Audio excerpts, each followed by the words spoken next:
Nail polish लगाना सही है या गलत? अगर कोई भी औरत नेल पॉलिश लगा करके नमाज पढ़ रही है तो उसकी नमाज होगी या नहीं? इसको मैं और आसान कर दूं, क्योंकि हो सकता है और लोग इस चीज को ना समझ पाए हों। तो देखिए, बहुत से जगहों पे इसको अलता भी बोला जाता है। नाखून पर अलता लगाना सही है या गलत? अलता लगाकर नमाज पढ़ने से नमाज होगी या नहीं? तो इसके बारे में मैं आपको बता दूं कि देखिए, नमाज पढ़ने के लिए सबसे पहले इंसान का पाको साफ होना जरूरी है। पाको साफ के साथ साथ उसका बावजू भी होना जरूरी है। अगर कोई पाक साफ है लेकिन बावजू नहीं है तो उसकी नमाज नहीं होगी। जानबूझ करके कोई नमाज पढ़ता है ऐसी हालत में तो बहुत बड़ा गुनहगार होगा। तो सबसे पहली चीज क्या है कि पाक साफ होना, और दूसरी चीज बावजू होना।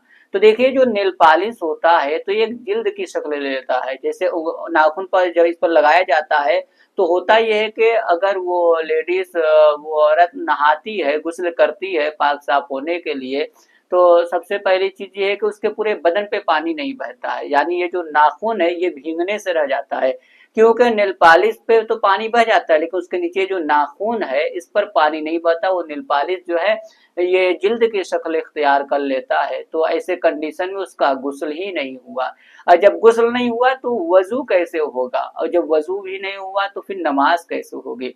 अब यहाँ पर एक चीज और मैं आपको बता दूं कि अगर कोई औरत पाक साफ है, यानी उसे गुस्ल की जरूरत नहीं, पाक साफ है, अब वो नेल पॉलिश लगाया, तब भी देखिए वो नमाज पढ़ेगी तो उसकी नमाज नहीं होगी, क्योंकि अब उसका वजू नहीं होगा। वो पाक साफ तो है लेकिन अब वजू कैसे करेगी वो? अगर वो वजू करती है तो उसके जो है कि नाखून पर पानी नहीं बह पाएगा, यानी वो नेल पॉलिश पर तो पानी बहेगा लेकिन नाखून नहीं भीग पाएगा, तो इससे उसका वजू नहीं होगा। जब वजू नहीं होगा तो नमाज कैसे हो जाएगी? क्योंकि आपको मालूम होना चाहिए कि फराइज वजू 4 है। सबसे पहली चीज जो है वो चेहरा धुलना, फिर केहूनियों समेत हाथ को धोना, और चौथाई सर का मसा करना और पांव धोना।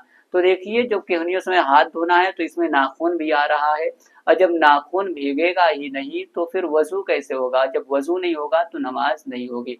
तो नेल पॉलिश लगाना ये जायज नहीं है, सही नहीं है। अगर कोई भी नेल पॉलिश लगा करके नमाज पढ़ती है तो उसकी नमाज नहीं होगी।